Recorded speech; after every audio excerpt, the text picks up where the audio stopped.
4-ші оқиға. Құрбан болғандардың ауыл сыртындағы зиратқа апарып көмуге де шамасы келмеген Байзақ ауылы Әбдібай ақсақал өз естелігінде балалық шағының ауыр болғанын айтады. Ашаршылық жайлы әкесінің аузынан естіген әңгімелердің өзі денені тітіркендіретін дейді ол. Қазір жасым 90-ға жақындап қалды. Балаларым өсті, немерелерім жетіліп келеді. Өткен ғасырдың 30-шы жылдары 7-8 жасар бала едім. Бүгінде өткен өмірімді жиі еске түсіремін. Бәрі ойға оралады. Қызығы да қиындығы да көп болды. Ал шындығын айтсам, біздің балалық шағымыз үнемі үрей үстінде өтті. Анда-санда әке-шешем айтып қалатын ашаршылық жайлы әңгімені естігенде жаным түршігетін. Орыстардың беда не одна приходит дегені сияқты сол жылдары елде қуғыншылық болып егін шықпай қалыпты, дейді Әбдібай ата. Әулие ата жақтан кеңес өкіметінің өкілдері көріне қалса, ауыл адамдары жан ұшыра азын-аулық бидайын, ұнын, тағы да басқа азық-түлігін жасыруға жанталасады екен. Өйткені көршілес ауылдарда өкімет уәкілдері қолдағы бар азық-түлікті тартып алады. Ес білген шағымнан бастап әкемнің айтқан әңгімелерінің шет жағасын естігеннің өзінде зәрем ұшатын.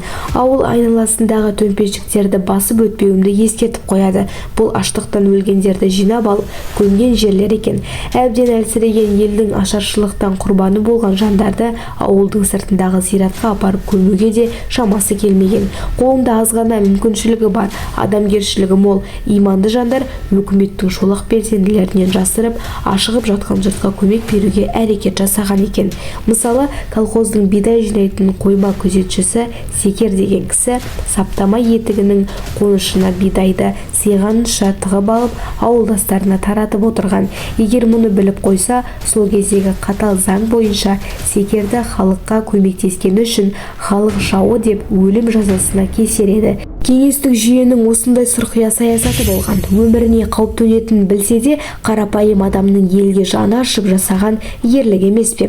Секердің жанашырлығы болмағанда бүкіл ауыл қырылып қалатындай жағдайда болған. Қандай зұлымдық десеңізші, қоймада астық бола тұра аштықтан өлейін деп жатқан адамдарға бір түйір дән де берілмепті. Соның өзінде шолақ белсенділер қора-қораны тінтіп, елдің қолда ұстап отырған бір-екі ешкісін, тіпті тауықтарына дейін тартып алып отырған деп еске түсіреді ол. Өз ауылы Әулие ата темір жол станциясы жақын орналасқан.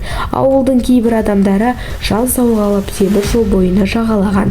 Байларында күш-қуаты барлар сол жерден жұмыс тауып өлместің күнін көрген. Ауыл еңбекке шыдай алмай жан тәсілін бергендер де көп болыпты. Темір жол бойында өліп қалған жандарды өкіметтің арнаулы жасағы күнде жинап, қаланың сыртына апарып бір шұңқырға көміп тастайды екен.